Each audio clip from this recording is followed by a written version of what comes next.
কাহিনী মনে উঠছে। আমি এক পাইলটকে চিনি, তো আমি কথায় কথায় ওকে জিজ্ঞেস করছিলাম যে তুমি পাইলট, এত বড় শিক্ষিত, তুমি ডাবল টেকার চালাও, বড় বড় ফ্লাইট চালাও, দূর দূর যাও, তুমি এরকম হলে কি করে? আমাকে বলতেছে মৌলানা मैंने अल्लाह को करीब से देख के हुआ, আমি আল্লাহকে কাছের থেকে দেখা তারপরে এরকম হয়েছে। আমি বললাম যে তুমি আল্লাহকে কাছের থেকে দেখলাম? মানে আমি ফ্লাই করে যেতেছিলাম হেথ্রো এয়ারপোর্টে লন্ডনে, যখন আমি ইংল্যান্ডের সীমানায় ঢুকে গেছি, হেথ্রোতে আমি ল্যান্ডিং করব, সীমানায় যখন ঢুকে গেছি, তো আমি বটনে পুশ করে চেকিং করে, এর আগে চেক করে যে সবকিছু ওকে আছে কিনা, তো আমি বটন চেক করতে যাই, দেখি আমার চাক্কা নামবে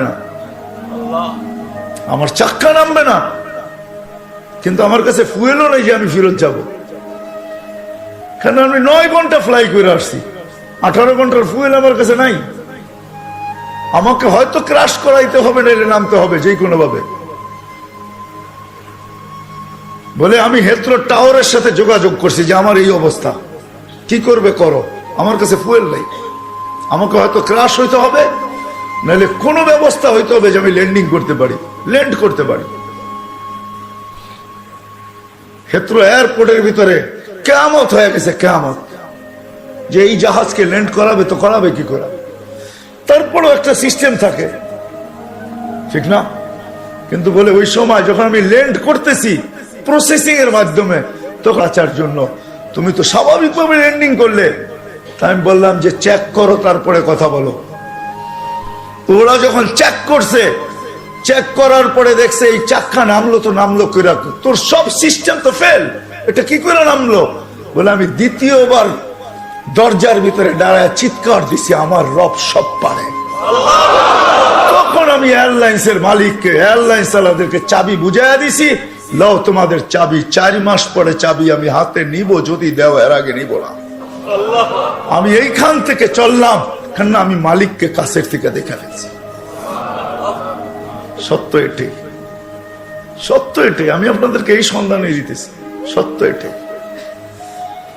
এই জন্য আমিও দেখা বলতেছি যে এই দেশের মাটির সাথে, মানুষের সাথে আল্লাহর ভালোবাসা আছে, কেন এই দেশে একটা পরিবেশ আছে যেটা দ্বারা মানুষ হবে।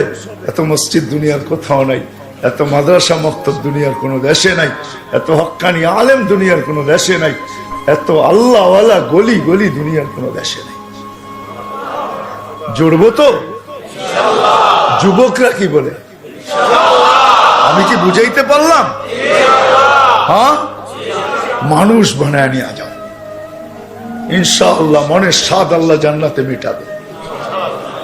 আমাদের মালিক শুধু মনের স্বাদ মিটাবে না, বরং আমরা যতটুকু স্বাদ রাখবো এর চেয়ে 10 গুণ বেশি স্বাদ আল্লাহ আমাদের মিটায় দেবে। আমাদের মালিক বড় মালিক, আমাদের আল্লাহ বড় আল্লাহ। হ্যাঁ, আমাদের মালিক বহুত বড়, যেটার বর্ণনা দিয়ে শেষ করা যাবে না, কত বড় আমাদের মালিক। সব রাখা আছে। যুবক, একটু সহ্য করো। হ্যাঁ, দুর্গন্ধময় জায়গা দিয়া যাইতে কারো কাছে রুমাল না থাকলে যেরকম নাক চাইপা ধরে আর দ্রুত পার হয়, ঠিক এই ছোট জীবনটাকে এইভাবে পার করো, 4 জিনিসের সাথে সংযুক্ত করা। ইনশাআল্লাহ তুমি ওই যুবক হইয়া ফিরবে, ওই যুবক। আমি আজকে এক জায়গায় বলতেছিলাম যে ওই আমার মনে হয়, আমি বলি, যদি ওলামা আমার উপরে আঙ্গুল না উঠায়, তুমি ওই যুবক হইয়া ফিরবে, আল্লাহর রহমতের আঁচলের নিচে তোমাকে রাখবে। যেরকম মা সন্তানকে আঁচলের নিচে রাখে, আল্লাহ তার রহমতের আঁচলের নিচে তোমাকে রাখবে। ওই যুবক হইয়া ফিরবে। করবো তো? পাক্কা? সবাই কি করব? মসজিদে সময় দিব, দিনী মাদারেসের সাথে নিজের সম্পর্ক জড়ব, হক্কানি আলেমদের সাথে সম্পর্ক জড়ব, হক্কানি আল্লাহওয়ালাদের সাথে নিজেদের সম্পর্ক কি জড়ব, নিজেদেরকে বাঁধবো। চার জায়গার সাথে বাইদা রাখবো। যত বেশি দিতে পারি তত উপকৃত হব, তত তাড়াতাড়ি হবে। কিছু মেশিন আছে, কিছু সিস্টেম আছে, হ্যাঁ কিছু সিস্টেম আছে তাড়াতাড়ি হয়, কিছু সিস্টেম আছে স্লোলি হয়, ঠিক না? আস্তে আস্তে হয়, সময় লাগে। আবার কিছু আছে কি খুব দ্রুত হয়। ইনশাল্লাহ যত বেশি সময় দিব তত বেশি আল্লাহ আমাকে মানুষের মতো, মানুষ তত দ্রুত গতিতে বাড়াবে। চার ক্ষেত্রের সাথে নিজেকে নিজে জুড়ি। এক, মসজিদ, সময় পাইলেই মসজিদে ঢুকি।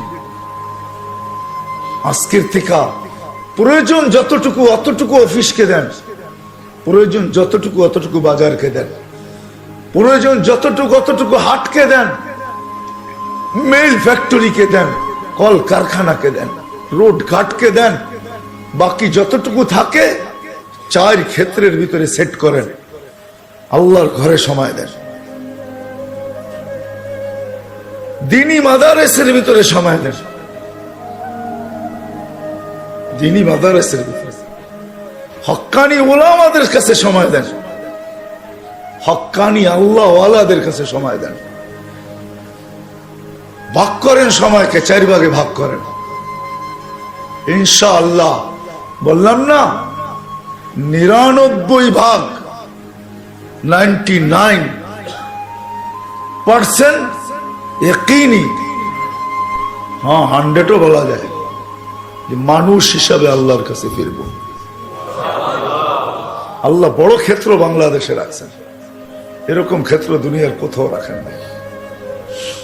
এই জন্য আমি এখনো বলি, আগেও বলতাম যে এই মাটির সাথে আল্লাহর মহব্বত সবচেয়ে বেশি আমার মনে হয়। মক্কা মদিনা ভিন্ন কথা, ওটা নিয়ে তুলনা হয় না, আলোচনা হয় না। বাইতুল মুকাদ্দাস নিয়ে তুলনা হয় না, আলোচনা হয় না। তিনটা বিলকুল ভিন্ন।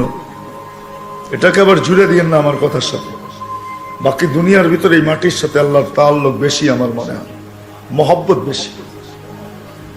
যার কারণে সারা দুনিয়া সিগন্যাল দেয় বিপর্যয় হবে, আল্লাহ বলে হবে না, এটা আমার মহব্বত আল্লাহ মাটি। এই জন্য এই দেশে কোনো বিপর্যয় হয় না।